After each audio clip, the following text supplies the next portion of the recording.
Kebakaran gedung Teradron banyak memakan korban jiwa. Gubernur Jakarta Pramono Anung menyebut banyaknya korban meninggal karena bangunan tersebut tidak memenuhi aturan dasar keselamatan.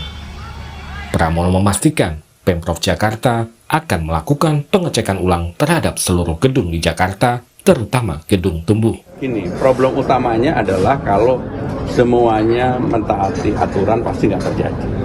Ini kan pasti dibangun tanpa aturan yang kalau saya lihat struktur dan sebagainya pasti mereka melanggar aturan. Gitu. Karena apa? Tangganya kecil banget dan itulah menyebabkan beberapa orang yang nggak bisa turun ke bawah. Jadi saya udah meminta dan dalam minggu-minggu ini kita akan segera mengecek kembali semua gedung yang ada. Karena memang yang seringkali jadi problem itu bukan gedung-gedung yang mohon maaf yang tinggi-tinggi yang memang aturan dan syarat administrasinya lengkap, tetapi gedung-gedung yang tumbuh.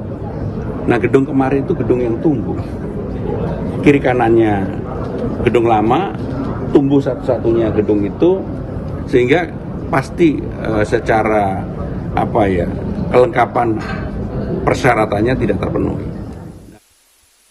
Sementara polisi masih menyelidiki ada tidaknya tindak pidana atau unsur kelalaian yang mengakibatkan 20 lebih korban jiwa dalam kasus kebakaran gedung Teradron.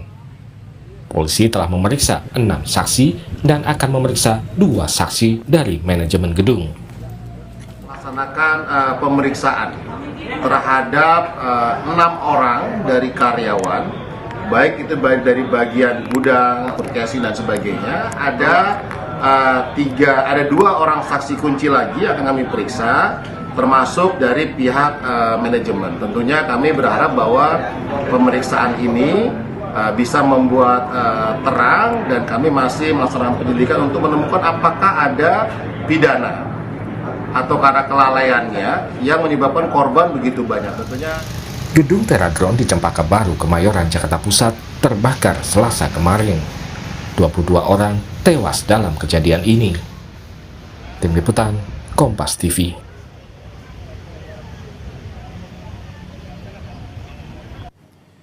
Lalu mengapa kebakaran gedung Teradron bisa memakan banyak korban jiwa? Apakah faktor struktur gedung menjadi penyebabnya dan bagaimana mencegah kasus ini terulang lagi? Kita bahas bersama analis infrastruktur dan tata kota Yayat Supriyatna serta staf khusus Gubernur Jakarta bidang pembangunan dan tata kota Nirwono Yoga. Selamat malam Bapak-bapak. Selamat malam Mas. Ya. Iya. Saya ke Pak Yayat dulu deh ya. Pak Yayat. Ya. Gimana bisa ya timbul banyak korban? Karena faktor kondisi atau struktur gedungkah yang memang salah dibangun sejak awal Pak Yayat? Kalau Pak Yayat melihatnya. Ya, ini menarik. Tadi kita dengar bahwa bangunan ini adalah struktur bangunan tumbuh ya. Artinya kiri kanan dengan bangunan sekitarnya tidak sama. Nah, ini yang menjadi catatan penting adalah dalam konteks bangunan yang ditambahkan tinggi lantainya, persyaratan-persyaratan aspek tentang keselamatan itu dipenuhi atau tidak. Kalau mengacu kepada PP nomor 16 tahun 2001 tentang persoalan bangunan gedung, itu setiap bangunan harus memiliki sertifikat layak fungsi. Artinya fungsi bangunan dan fungsi keselamatan itu harus dijalankan. Ini catatan penting loh buat Jakarta. Dari Dinas Pemadam Kebakaran ya, yang terkait audit bangunan-bangunan yang sudah diperiksa terkait keselamatan bangunan gedung di Jakarta, itu ada 2.609 gedung bertingkat. Dari 2.609 itu 1.228 itu bangunan yang lebih 8 lantai yang sudah diaudit. Ada 1.381 gedung bertingkat rendah kurang dari 8 lantai. Yang menjadi catatan penting ini mungkin perlu kita perhatikan. Ada 694 gedung. 694 gedung belum memenuhi standar proteksi kebakaran. Apa aja gedungnya? 361 gedung tinggi, artinya gedung yang di atas 8 lantai, dan 333 gedung rendah yang tidak memenuhi sistem proteksi. Nah, ini menjadi catatan penting nih. dengan Oke. kejadian di gedung Teradron ini. Apakah gedung ini dikategorikan gedung yang belum memenuhi persyaratan proteksi keamanan keselamatan kebakaran? Oke. Dilakukan sertifikasi nggak layak fungsi di dalamnya terkait aspek keselamatan? Itu penting itu. Oke. Ya, kalau gitu saya ke Pak Nirwono. Pak Nirwono, Iya. selama ini itu kalau kata Pak Yat ada 694 gedung yang belum punya standar proteksi orang untuk kebakaran. Nah, ini Iya. selama ini gimana kalau di Pemprov inventarisasinya apakah berjalan terus sebenarnya paralel atau memang Iya. ada gedung-gedung baru yang masih bertahap akan diberikan sertifikasi?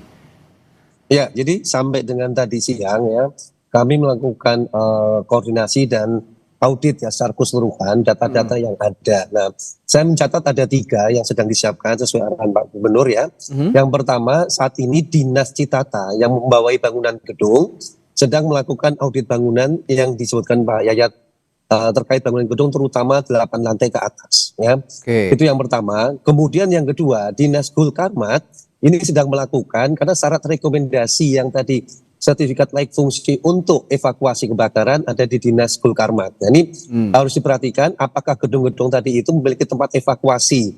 Apakah tempat evakuasi tadi umpamanya kalau di jalan-jalan ruko itu tidak tertutup bangunan ataupun peralatan misalnya kan. Terus juga sampai dengan usahanya. Ini Mas Adi. Jadi ruko-ruko tadi juga harus diketahui usahanya apa. Apakah rawan atau berisiko terhadap kebakaran atau tidak. Nah, ini yang sedang dalam pendataan dan terakhir Dinas PTSP yang mengeluarkan izin ya. Oke. Jadi ada 2 dinas tadi, Dinas Citata dan Dinas PTSP yang mengeluarkan izin soal PBG dan SLF. Dan ini sedang kami lakukan audit untuk segera dapat dipublikasikan kepada masyarakat. Tujuannya apa? Tujuannya untuk memastikan bahwa seluruh gedung di Jakarta itu aman bagi para pekerja maupun penghuninya. Itu dari komitmen dari Pemprov DKI. Oke. Kira-kira itu gambarannya. Oke, baik. Saya ke Pak Yat lagi, Pak Yat, tapi kalau untuk standar umum gitu ya, jalur evakuasi yang harus dipenuhi itu apa saja sih kira-kira untuk gedung yang ya amit-amit ya kalau kita mengalami kebakaran itu harus ada jalur evakuasi. Nah, standarnya itu bagaimana sih? Nah, sistem proteksi itu kan ada 2 ya, sistem proteksi aktif dan pasif. Yang aktif itu kalau ada sistem otomatis, seperti contohnya deteksi asap, alarm, ya kan, sprinklernya, kemudian ada detektor panas. Itu kalau terjadi apa-apa pasti ada emergency yang bunyi atau sebagainya. Kedua, ada peralatan pendukung di dalamnya itu seperti hidrannya, sprinkler otomatis, tabung alat pemadam kebakaran. Apar ya. Yang pasif aparnya, yang pasifnya itu kan yang evakuasi. Nah, sekarang pertanyaannya, dari apa yang tampak pada kondisi gedung sekarang, ini kelihatannya aspek evakuasi belum tergambarkan nih, apalagi in out-nya itu hanya di lantai bawah gitu ya. Otomatis itu kelihatan sekali bagaimana penyelamatan melalui lantai atas ke bawah. Nah, ini dengan gedung kiri kanan itu kan tidak terkoneksi.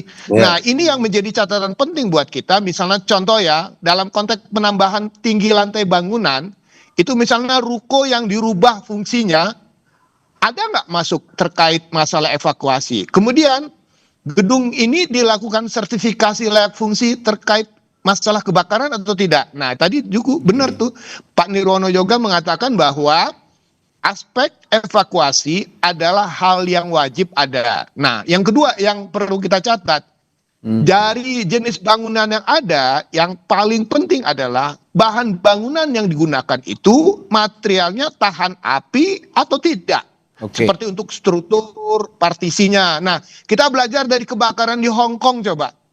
Kenapa tiba-tiba kebakaran di Hong Kong yang luar biasa? Karena tadi ada bambu, kemudian ada tutupan plastik, sehingga mempercepat api menjalar. Nah, ini sekali lagi saya mengatakan, audit terkait bangunan juga terkait juga dengan bahan konstruksinya. Mudah terbakar, tahan api atau tidak.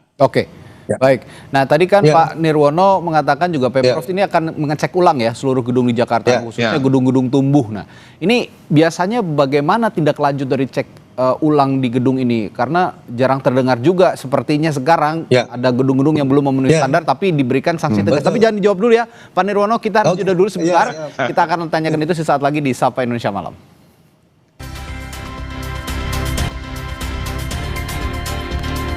Ya, kami lanjutkan perbincangan untuk mencari penyebab terjadinya kebakaran maut di Gedung Teradron yang memakan 22 korban jiwa. Tadi saya bertanya ke Pak Nirwono. Pak Nirwono kan Pemprov Jakarta dikatakan tadi akan cek ulang ya seluruh gedung di Jakarta, khususnya gedung-gedung yang tumbuh sekarang.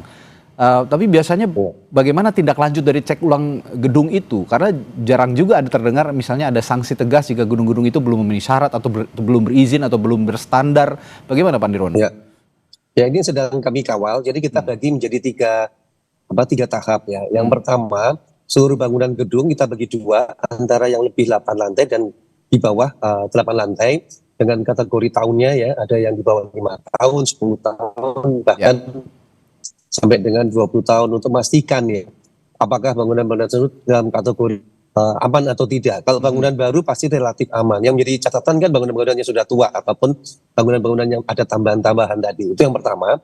Kemudian yang kedua kita juga petakan sebenarnya jenis usaha ya. Kalau tadi kita bicara ini adalah satu unsur baterai, kita memastikan banyak juga usaha-usaha lain yang juga mudah terbakar. Misalnya yang jualan plastik, jualan tekstil misalnya. Atau juga produk-produk baterai lainnya yang juga sangat berisiko jika terjadi kebakaran. Nah ini tentu menjadi catatan pemetaan lokasinya di mana saja, apakah Jakarta Utara, Timur, Pusat ataupun Barat misalnya. Sehingga kita pastikan prioritasnya dulu dengan keterbatasan SDM tentunya, karena yang melakukan seleksi maupun audit kan harus orang yang punya sertifikat dan keahlian khusus nih Mas. Untuk memastikan bahwa bangunan tadi aman atau tidak. Tapi intinya pemerintah DKI Jakarta akan bergerak cepat untuk memastikan seluruh gedung-gedung di Jakarta yang sudah memiliki P3G, persyaratan bangunan gedung, dan yang sudah SLF, terutama yang lebih di atas 5 tahun, akan dilakukan audit. Karena SLF itu mestinya setiap 5 tahun dilakukan perpanjangan. Nah, pada saat perpanjangan, itu biasanya dilakukan audit bangunan gedung. Nah, ini sedang kita telusuri dan kita coba kawal untuk segera dipublikasikan, Mas. Sehingga masyarakat, para pekerja bisa merasa aman di tempat kerjanya. Saya ke Pak Yayat. Tapi Pak Yayat, seberapa efektif sih sebenarnya aktivitas cek ulang gedung ini, karena toh setiap ada kasus kebakaran besar yang banyak memakan korban jiwa, solusinya yang diambil adalah cek ulang gedung begitu Pak Yayat. Begini, SLF tidak akan maksimal kalau tidak ada pemahaman dalam konteks pemanfaatannya. Ini mohon maaf ya, sekali lagi saya sedang catatan, menggabungkan atau menyimpan barang-barang berbahaya dalam satu fungsi bangunan perkantoran itu kan harus dipahami. Saya menjual alat yang berbahaya atau tidak, mohon maaf sekali lagi saya mengatakan, baterai litium, baterai drone itu adalah barang yang sangat sensitif terkait betul. Bahkan di pesawat saja bisa meledak kan itu. Dimatikan, bisa meledak. Jadi kalau saya dulu pernah datang ke audit satu bangunan yang satu badan usaha yang mengelola barang-barang berbahaya. Jadi kalau barang ini berbahaya, itu ruangnya suhunya harus dijaga, penempatannya harus dipisahkan. Nah, sekarang menjadi catatan, menggabungkan fungsi penyimpanan dengan fungsi kegiatan perkantoran itu kan ibaratnya menempatkan sesuatu yang berbahaya dalam satu fungsi kegiatan kantor. Nah, sekarang pertanyaannya, bagaimana nanti tindakan audit untuk pencegahan pada konteks penyebab kebakarannya? Contohnya ya, pemahaman tentang barang-barang berbahaya. Contoh salah satu lagi, kalau ada usaha toko jual tabung gas, boleh nggak jual di rumah? Ya kan? Atau bahan-bahan eceran, bahan-bahan kimia. Itu toko cat dan sebagainya. Itu harus betul-betul diperhatikan. Jadi ketika ada toko bangunan yang menjual atau memperdagangkan barang-barang yang sensitif terkait masalah sensor panas, harus betul-betul ada pengawasan dan pengendaliannya. Gitu. Pak Yayat ini mungkin lebih tepat mungkin ditanyakan kepada pakar hukum, tapi saya ingin mengulik juga dari perspektifnya Pak Yayat. Kalau dari perspektifnya Pak Yayat, pemilik gedung bisa dipidana nggak sih dengan terjadinya kebakaran yang masif ini? Ya, pertanyaan kembali, ada nggak sertifikat layak fungsi? Untuk apa? Untuk perkantoran misalnya. Kalau untuk perkantoran, fungsinya sesuai dengan izinnya. Tetapi kalau misalnya fungsi bangunan ditambahkan dengan fungsi kegiatan lain dan mengandung unsur-unsur berbahaya, itu yang harus kita periksa. Satu lagi catatan, ketika kita menyimpan barang itu kan harus ada pemahaman bahwa barang ini berbahaya, dia harus dipisahkan. Itu sudah ada di dalam sertifikasi layak fungsi Layak itu sesuai dengan ketentuan yang berlaku. Oke. Kalau dia menyimpan barang berbahaya harusnya dipisahkan, tidak dalam satu tempat begitu. Oke. Dan Kalau gitu, tahu tentang kondisinya. oke, kalau Ya. gitu saya terakhir ke Pak Nirwono. Ini bicara soal Ya. SLF tadi ya, sertifikat layak fungsi. Ya. Dalam konteks memperketat inspeksi dan sertifikasi gedung, pemerintah Provinsi Ya. DKI Jakarta sepertinya harus meningkatkan frekuensi pemeriksaan SLF ini juga Pak Ya. Nirwono, dan juga IMB Betul. melalui Dinas Cipta Karya. Nah, fokus pada gedung bertingkat di kawasan padat seperti di Kemayoran juga jadi PR juga nih, kan banyak juga gedung-gedung yang berada di Betul. kawasan padat penduduk misalnya. Nah, perlu Ya. nggak ada revisi Pergub nomor 143 tahun 2016 yang mewajibkan audit K3 tahunan termasuk simulasi evakuasi? Ya, tentunya nanti Pergub ini akan menjadi landasan dulu ya. Oke. Dari kasus yang terjadi sekarang, apakah masih perlu direvisi atau tidak. Dan yang terpenting sebenarnya adalah pelaksanaan di lapangannya yang menurut saya menjadi kajian. Misal, SLF itu kan berlaku 5 tahun. Nah sekarang pertanyaannya, bagaimana gedung-gedung yang sudah melewati SLF 5 tahun tadi tidak diperpanjang. Nah ini sedang dalam audit bangunan gedung tadi. Terus kemudian tadi, yang kita sudah cerita, fungsi bangunan dengan fungsi kegiatan bisa berbeda kan Mas Randy. Yang tadi Oke, ya, ya. bangunan gedungnya untuk ini tapi ternyata usaha kegiatannya mengandung risiko kebakaran, mempunyai barang-barang yang dijual mudah kebakar. Nah, ini tentu izinnya tentu dengan dinas yang terkait juga perlu kita telusuri kembali.